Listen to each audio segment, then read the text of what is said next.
when the object gets charged, it starts attracting or repelling the other charged or uncharged bodies, and that is what is called electric effects. Okay, that is what is called electric effects. So electric effects means a charged body will start attracting other neutral or oppositely charged body. Correct? Oppositely charged body. Or like charges, if suppose they have like charges, then they will start repelling each other. Agreed? So this is what is the electric effect. Okay, when we say electric effects means this. Agreed? Now, you see, when they acquire the electric effects, okay, so there are certain properties of the charges which actually possessed by these charges. Okay, so what are the properties? What are the main properties of the charges? Let's talk about that. So as far as properties are concerned, first important property is called quantization. Okay, you must have heard about it. But before studying quantization, I just want to give you a little idea about how the charging process takes place. Suppose there are two objects, okay, or the same, the one thing which we always take, glass rod and silk cloth. Okay, glass rod and silk cloth, right? And if we suppose we rub the glass rod by this silk, now they acquire the charge. Okay, so what happens when we actually rub the glass rod by silk? So basically there is friction acting between them. Now due to the friction, what happens? Due to the friction, when the friction acts between them, due to the friction, energy is acquired by the electrons. Energy is acquired by the electrons. And when these electrons, they acquire the energy, okay, what happens that they may move from one body to another body. One body to another body. Okay. Now, one thing should be clear to you, that all the material is made up of atoms. Entire universe is made up of atoms. So, like if we talk about silk or glass rod, they are made up of atoms.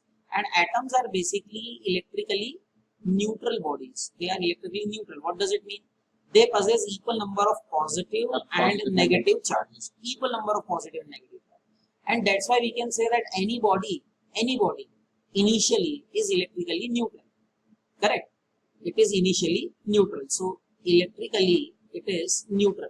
And if it is electrically neutral, okay, so it possesses equal number of positive and negative charges. But what happens when we rub an object against other? Suppose object A is there, object B is there, and we rub them. So what will happen, that electrons will transfer from A to B. Now you know that electrons, they possess negative charges. Agreed? Electrons, they possess negative charges. So if A is losing electrons, then certainly it will becoming positively charged. Suppose we say that object A lost 5 electrons. So it will become 5 times positive charge. And object B gains 5 electrons. So there are 5 negative charges on object B. This is the way we can actually get the object's charge. Now you can say that charge on any body, okay, should be equal to either positive or negative. And do you know who did this classification of positive and negative charges? This classification was done by Benjamin Franklin. Okay, he actually classified. Benjamin Franklin is the same gentleman who actually suggested that the electricity which we see here in laboratory and the lightning, they are the same electricity. And he actually worked extensively on this, and he classified the charges like positive and negative charges. Okay, he suggested that. Now, here we are actually observing that actually charges possessed are depending on the number of electrons transferred from one material to another. So suppose an object is possessing charge, so that charge may be either positive or negative, and that should be equal to integral multiple of charge on an electron. Okay, integral multiple of charge on an electron means what? It means that, see, here what will happen? Electrons will transfer from A to B. It may be possible that in some case 5 electrons will transfer, in some case 10 will transfer, in some case 10 to the power 1, 10 to the power 2, 10 to the power 3, like this electrons will transfer.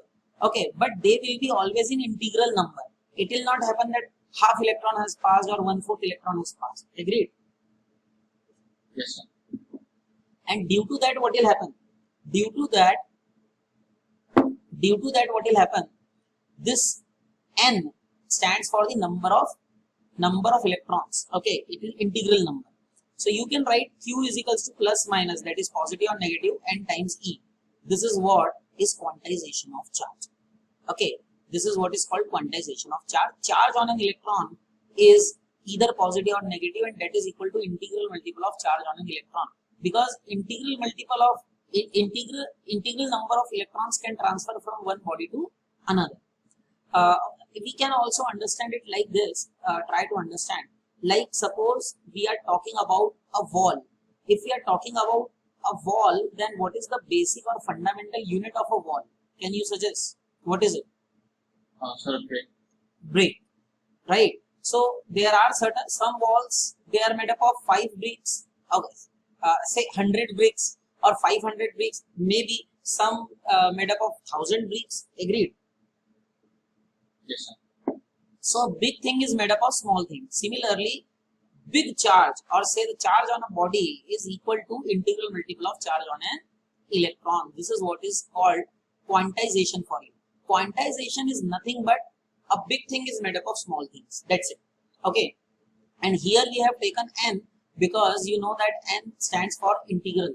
Okay. It stands for integral. Okay. Because integral number of electrons can only transfer from one body to another. Now, I hope that this is clear to you. Yes, sir.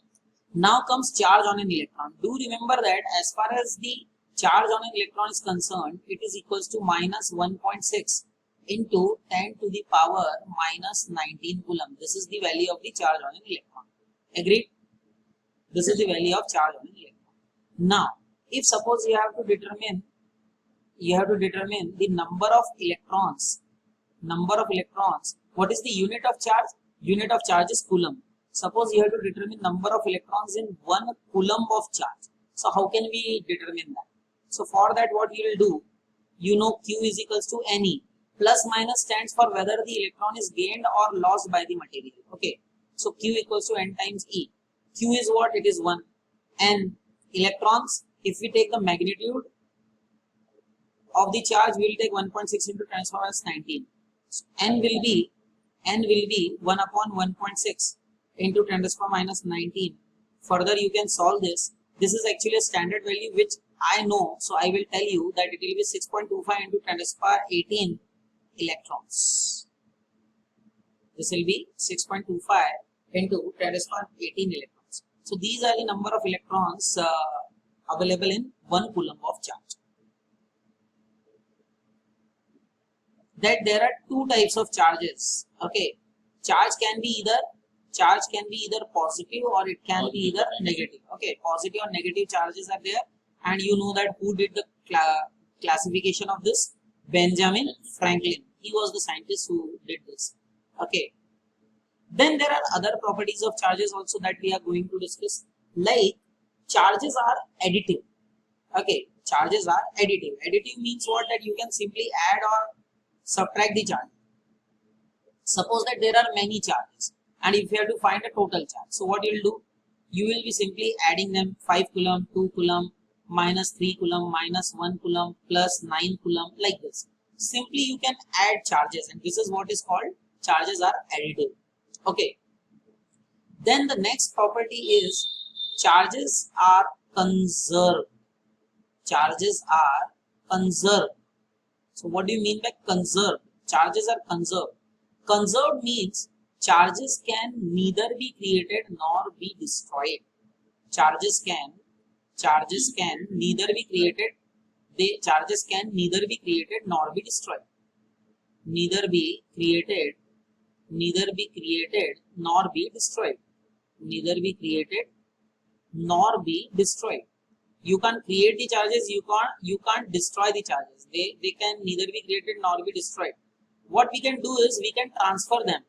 Charges can be transferred from one body to another. However, during the process you should remember that the total charge will remain conserved. Total charge remains conserved, and this is what is called conservation of charge. Okay, I will give you an example of that. See, suppose that there is that simple glass rod and then we have silk. Okay, silk, glass rod and silk. This is glass rod. Now suppose we rub the glass rod by silk. If we do that, what will happen?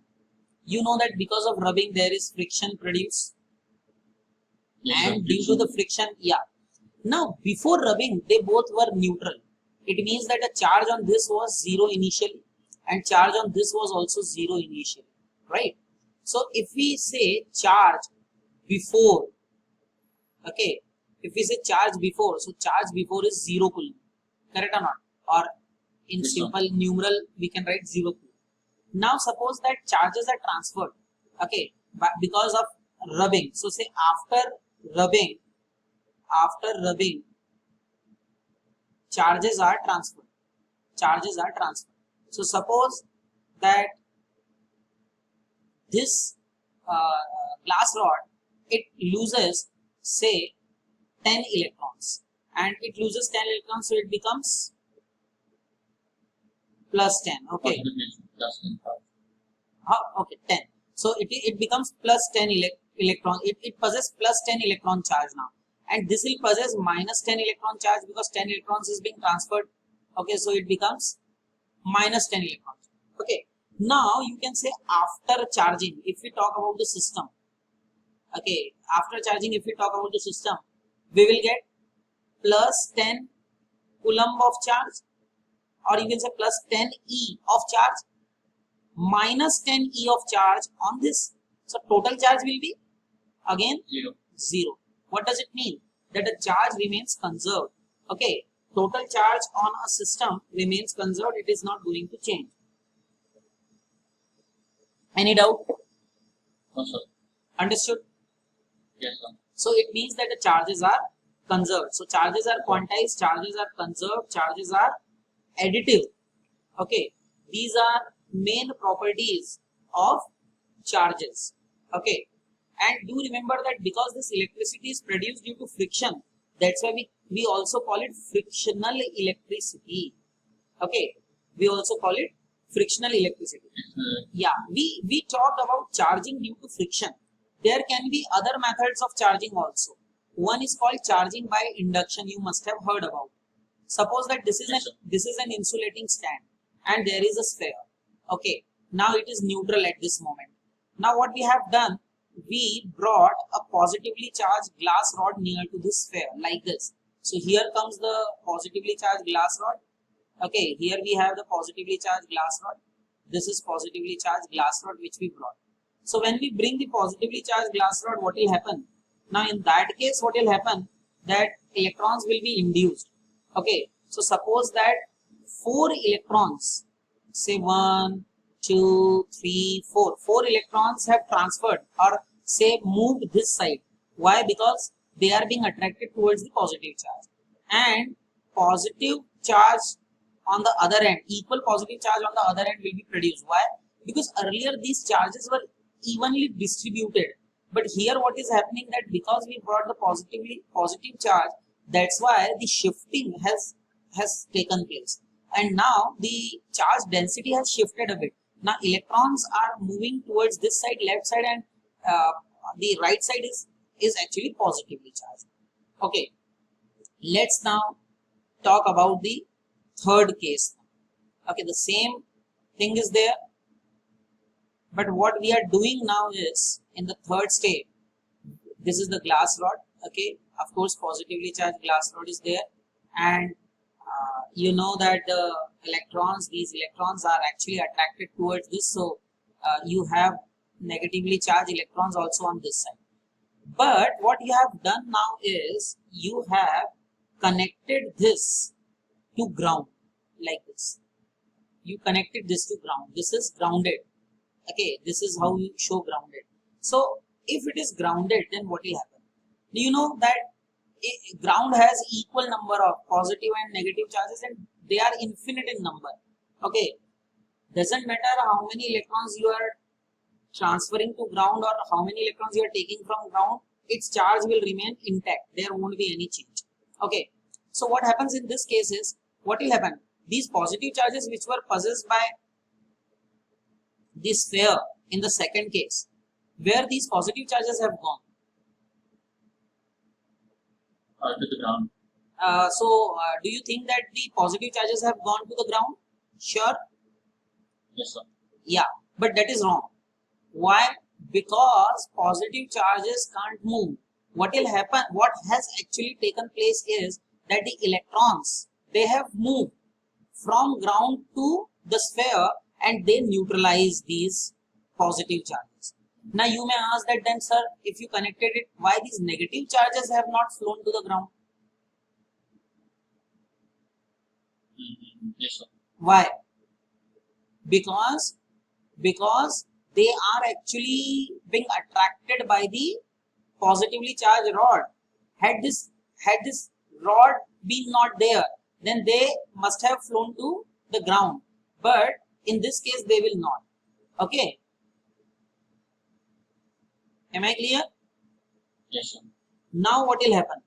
Now what we are going to do is, we are going to have the sphere and we remove that earthing. Okay, we remove the earthing. Positive charge rod is still there, and you know that because of that the negative charges, they are also there. These are the negative charges there, and we removed it. Okay, we removed the earthing. Now, after that, what has happened? You see, this is the sphere. Okay, now we remove the glass rod also. So once we remove the glass rod, what will happen? Negative charges will actually evenly get distributed on the sphere. Okay, and this is how you can actually charge a sphere without touching it. Have you touched it? Yes, sir. So this is called induction. What do we call it? Yeah. Induction. This is the process of induction, right? This is the process of induction. Now you can do one more thing also here. What can you do? I will tell you. See, here what you can do is, you can have two spheres instead of one. Suppose you have two spheres here. Okay, you have two spheres here. It's the first sphere, and there is another sphere. Okay, and they are separated a bit. Just a minute, I will redraw.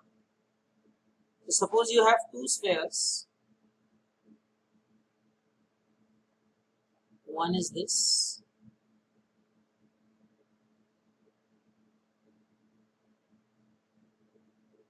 and the other one is this, and they are separated. Huh? They are separated. They are touching. They are touching each other. Okay, here they are touching each other. Right. So they are working as a system. Right. Say this is A, this is B. Now what we are doing? We are bringing a positively charged glass rod here near to. Okay. So this is the sphere. It's the first sphere. And then there is another sphere.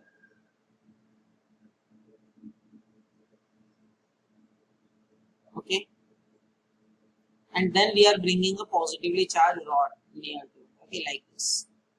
What will happen now? Try to understand. When you bring a positively charged rod, glass rod, certainly the electrons, because electrons can move, so electrons will start moving towards this end, okay, they get attracted, so they start moving towards this end, and opposite end will become positive charge. Now here A and B both are acting as a system here, right? They are not separated because they are touching each other. That's the point here. Now what we are doing, we are separating these two spheres a bit, okay, little bit, not much but little bit. See, so what we have done, we have separated them a bit by a small distance, okay, they are still insulated, right, and we have separated them a bit, but do remember that glass rod is still there,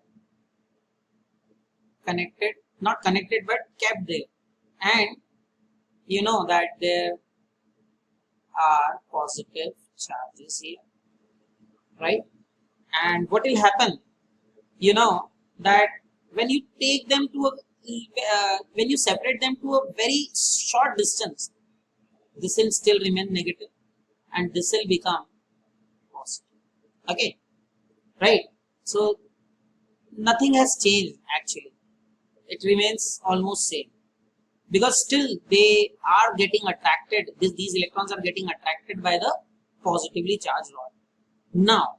Now we remove the glass rod, we remove the glass rod. So what will happen now? When we remove the glass rod, now these electrons and positive charges, they will start getting attracted towards each other, and what will happen is they will be coming towards each other like this side, okay, so electrons will come on this side and positive charges will come on this side, right, okay, and at the end when we separate them completely, now we have increased the distance between them to a greater extent, okay, so they are far away now. So in that case what will happen? Now in that case these electrons will be evenly distributed over the surface like this, negative, negative, negative, negative, and positive charges would be evenly distributed on the surface. So this is how you can actually charge two spheres. So we know that charges, they attract each other, okay, or repel each other, but we need to formulate them, and who formulated it? Coulomb's law, okay, so Coulomb's law is actually like the formula for the gravitational force acting between the two charges. You know that you know that we have the formula for the gravitational force, and it says that force acting between two masses is directly proportional to product of the masses and inversely proportional to square of distance between them. Yes, so this you know. On the same line, Coulomb also established the force acting between 2 point charges. Between 2 point charges, point to be noted. These charges are point charges. Yeah.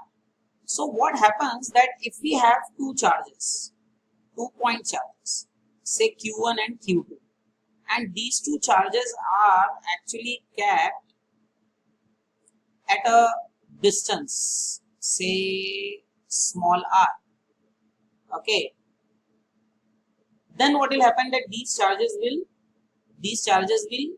attract or repel depending on the type of the charge they possess, okay, you know, like charges repel and unlike charges attract. According to Coulomb, force acting between, and this is an experimental rule, he established it experimentally by experiments. According to Coulomb, force acting between two charges is directly proportional to product of the magnitude of the charges, okay, product of the magnitude of the charges, and distance between them is inversely proportional to the square of distance between them. If we combine these two, we will be getting F is proportional to mod of Q1 mod of q2 upon r square. If we remove the proportionality sign, you know that there comes always a constant. So this constant is k.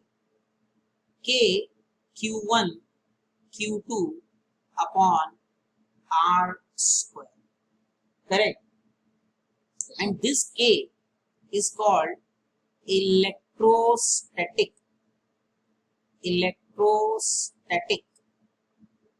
force constant. Electrostatic force constant. This is called electrostatic force constant. Okay, and the value of k. Okay, this k can also be written as like this. It can also be written as k equals to 1 upon 4 pi epsilon naught. Okay, and k is equal to 9 into 10 to the power 9 Newton meter square per coulomb square. Okay, this is the unit of.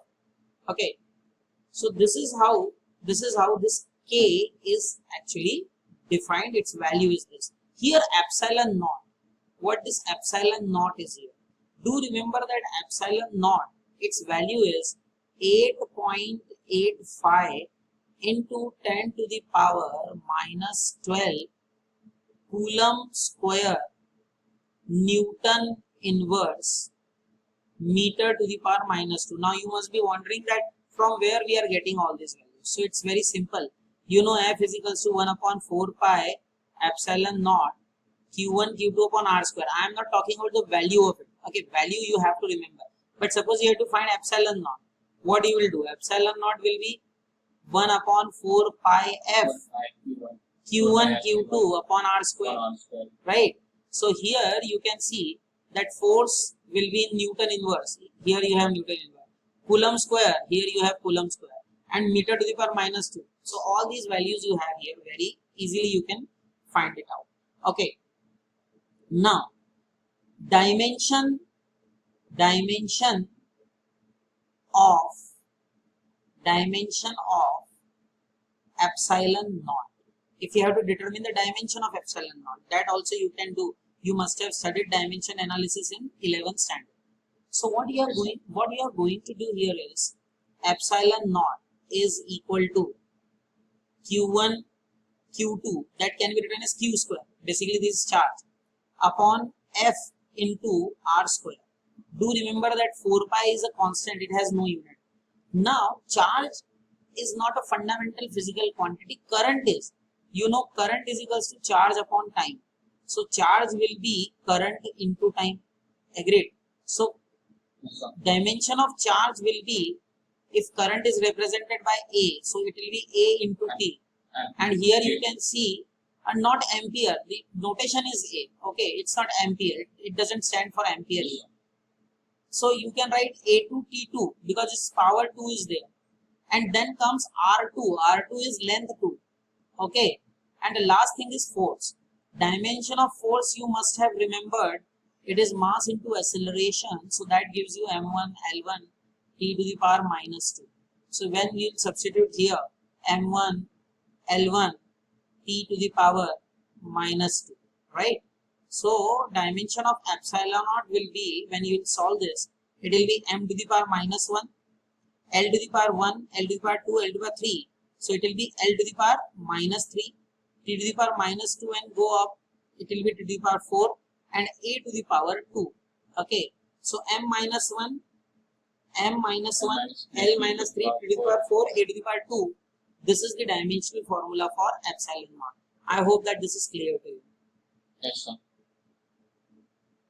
There is one very important topic, and there are many a times there are numericals asked which are related to this particular topic.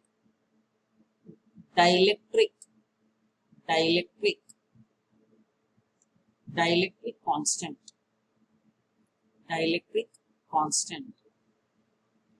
or relative electrical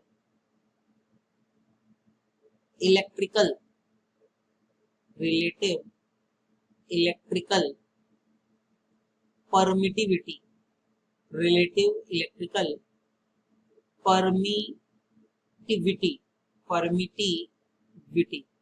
Okay, so let's talk about this dielectric constant or relative electrical permittivity. Now suppose there are two charges and these two charges are kept in a medium. Okay, so when we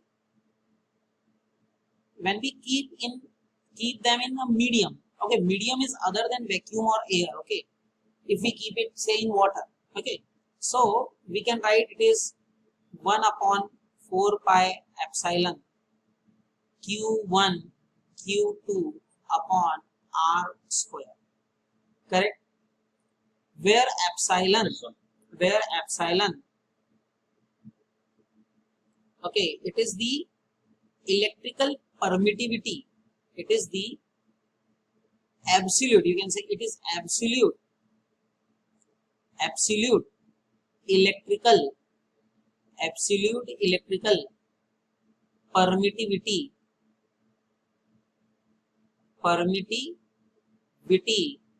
of that medium in which it is kept, of that medium. Okay, absolute electrical permittivity of that medium in whichever medium charges are being kept. Then comes when we keep them in vacuum or air. So suppose we kept these charges in air or vacuum. So in that case we will be writing 1 upon 4 pi epsilon naught q1 q2 upon r square, correct?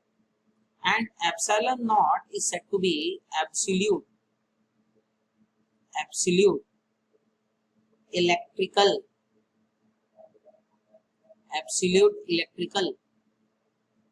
permittivity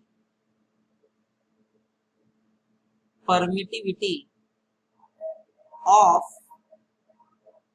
free space or vacuum. Okay, so let this be equation number 1, let this be equation number 2, and now what we are going to do is we are going to find this f naught upon fm. So when we do this by equation 1 and 2, what you will be getting? F naught upon fm will give you epsilon upon epsilon naught. Yes or no? If you do f naught upon fm, it will be epsilon upon epsilon naught, and that is equal to epsilon r, or that is also called k. Okay, epsilon r or k is called the relative, that was the topic, relative electrical permittivity. It means that this is the relative electrical permittivity of that medium with respect to vacuum or air. Okay, with respect to vacuum or air. One more very important conclusion you can actually draw out from here. Okay, that I will tell you. You know that Fm, that is in medium, the expression was 1 upon 4 pi epsilon, not 1 upon 4 pi epsilon only. Q1, Q2 upon r square, this was the expression. And epsilon from this expression, we could write epsilon as epsilon naught into epsilon r. Okay, so epsilon is epsilon naught into epsilon r.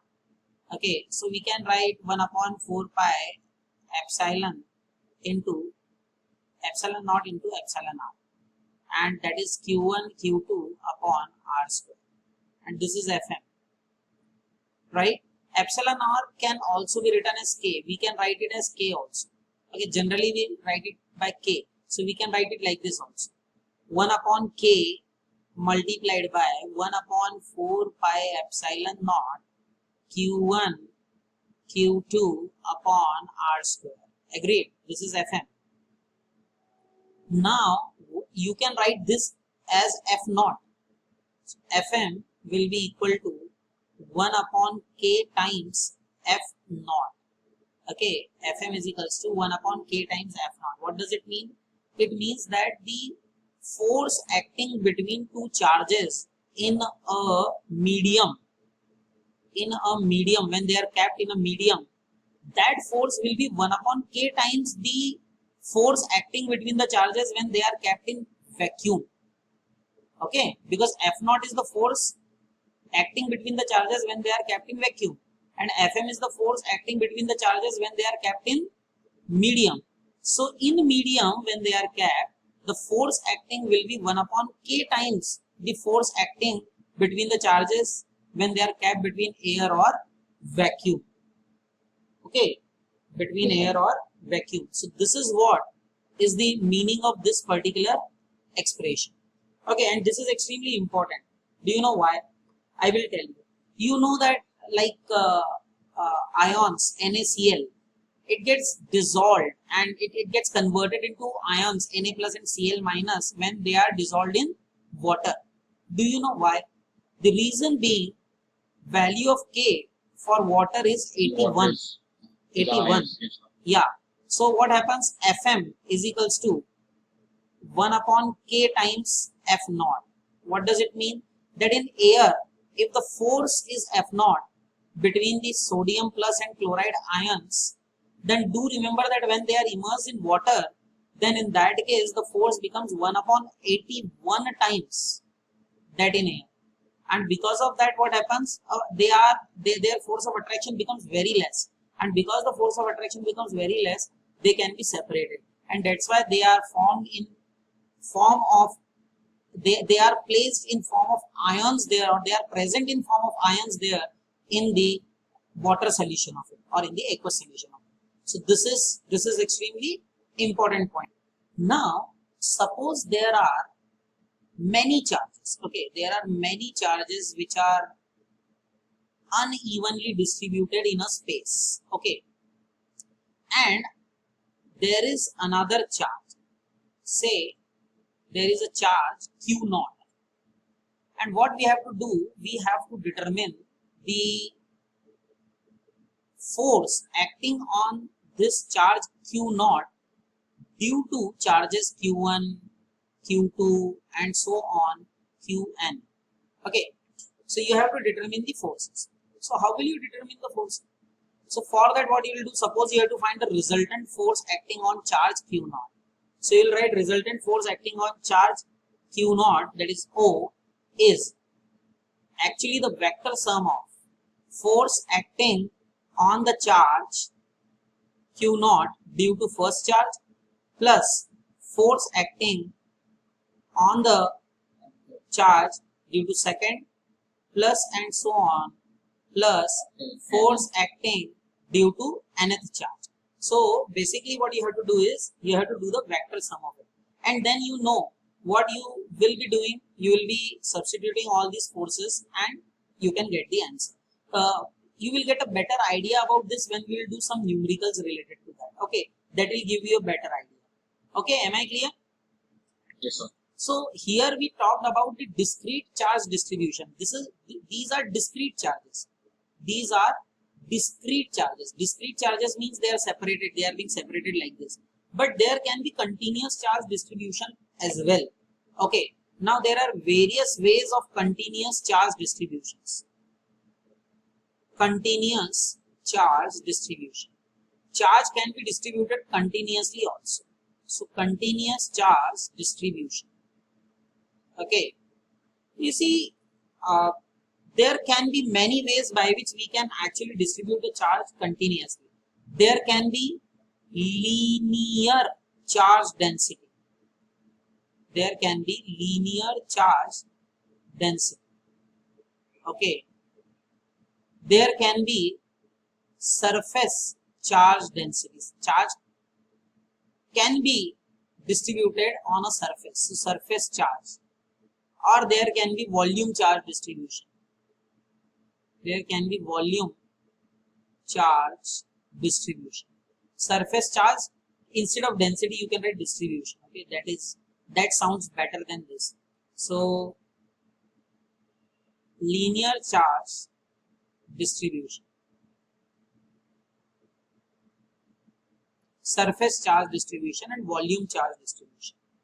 Okay, now when we talk about linear charge distribution, suppose that there is a wire, a straight wire, and charge is evenly distributed over this, suppose like this.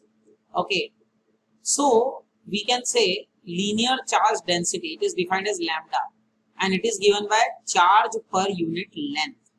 Okay, so we can have this first, linear charge density. This is called linear charge density. Okay, this is called linear charge density, right? And using this linear charge density, we can actually determine the force acting on a charge due to this type of charge distribution. Similarly, there can be surface charge density. So it is denoted by sigma. Sigma is given by Q upon S. S is the area. Okay, so this is called surface charge density. Surface charge density. Okay, and we will see how can we determine that. And then comes the volume charge density. So that is denoted by rho. Rho is given by Q by V, charge per unit volume. This is called volume charge density. Volume charge density. Okay, so these are three types of charge distributions. Generally they are not used. Okay, so that's why I have just given you the idea about them, right? Now what we can do is we can do some numericals, okay, related to the topics which we discussed just now. Okay, so my question is, the first question which I am asking is, which is bigger?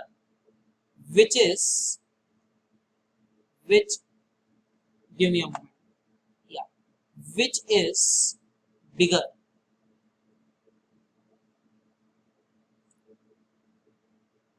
A Coulomb charge, or a Coulomb charge,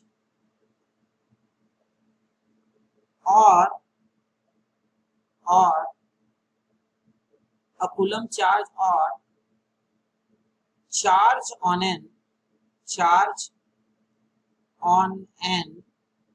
electron. A Coulomb charge or charge on an electron, which one is bigger? So you see, in order to solve this, what you will do, first of all, you will be writing charge on an electron, E is equals to 1.6 into 10 to the power minus 19 Coulomb. Yeah, so this is the charge on an electron. And when we write charge 1 Coulomb, okay, so what happens? You know that when we apply Q equals to N times E, so we get N is equals to Q by E. And when you solve this, you will be getting 6.25 into 10 to the power 18. It means that in 1 Coulomb charge, there is charge of 6.25 into 10 to the power 18 electrons. Okay, 6.25 into 10 to the power 18 electrons. So certainly, which one is bigger? 1 Coulomb charge is greater than the charge on an electron. Okay, fine. Now next question says, if a body gives out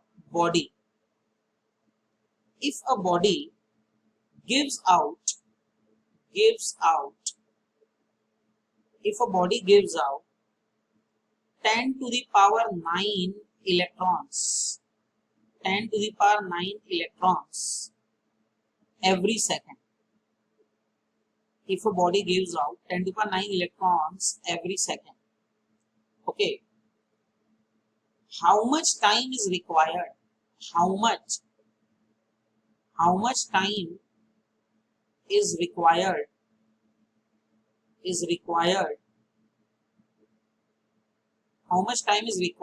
by the body to acquire a charge of 1 Coulomb? Okay, so this is the question. What body is doing? It is losing, or gives out means losing. So it is becoming positive charge basically. And number of electrons which are lost are 10 to the power 9. 10 to the power 9 electrons are lost per second. These many electrons per second are lost. Okay, fine.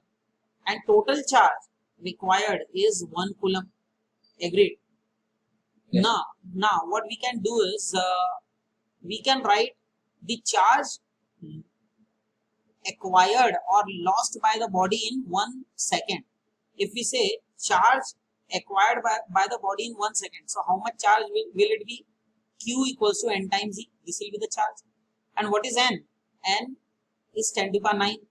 So this gives you 10 to the power 9 into 1.6 into 10 to the power minus 19. So this makes it 1.6 into 10 to the power minus 10 coulomb. So this is the charge acquired by the body in 1 second. Correct? This is the charge acquired by the body in 1 second. In 1 second, body is acquiring this charge. So certainly what will happen? If you have to find a time, so you know that total charge will be small q into time. In 1 second this much, in t time, if you multiply it, you will get q. Or you can say time will be the total charge divided by small q. Total charge is how much? Total charge is 1, and this is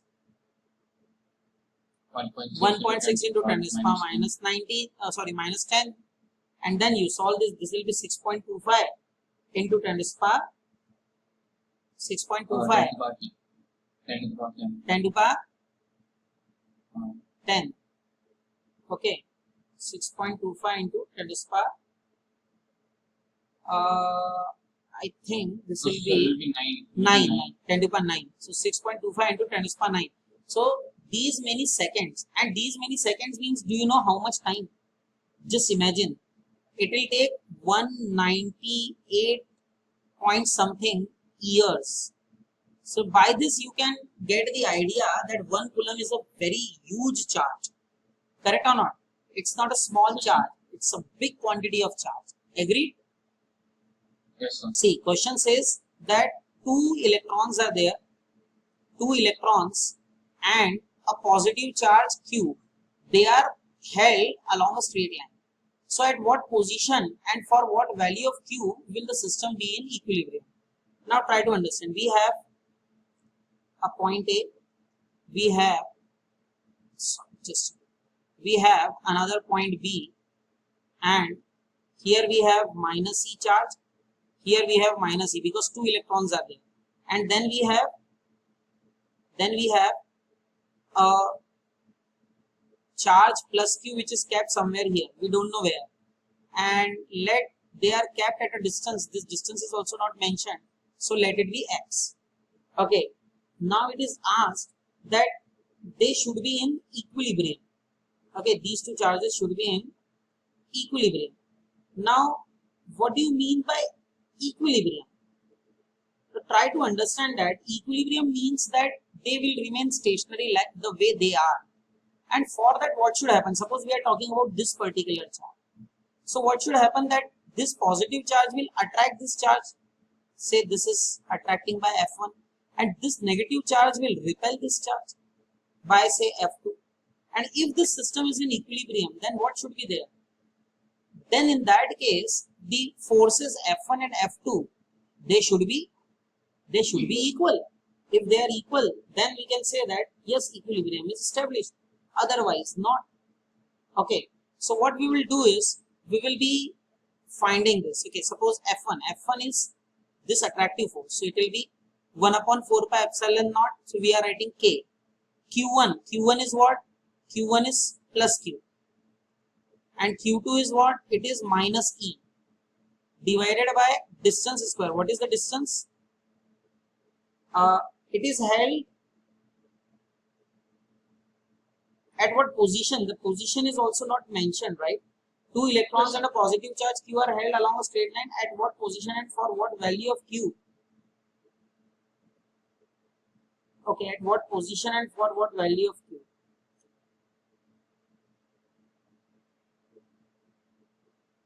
So one thing should be clear, that if these two charges are equal, then this position has to be at the center only. Okay, because their magnitudes are same, so it should be at the center only, and that's why this will be x by 2 square. Correct? X by 2 square, and that should be equal to F2, means the force acting on this minus E due to this. So it will be K. Q1 is minus E. Q2 is also minus E upon R square. R square is X square. Next step, you can cancel this. E and E will cancel. Minus minus is plus. So this will be Q upon X square by 4 minus E, and this will be 1 upon X square. X square is also cancelled. Correct? Only positive E. Yeah, here we'll have E square. E Yes, sir. square. So this E will cancel. So Q will be minus E by 4. Okay.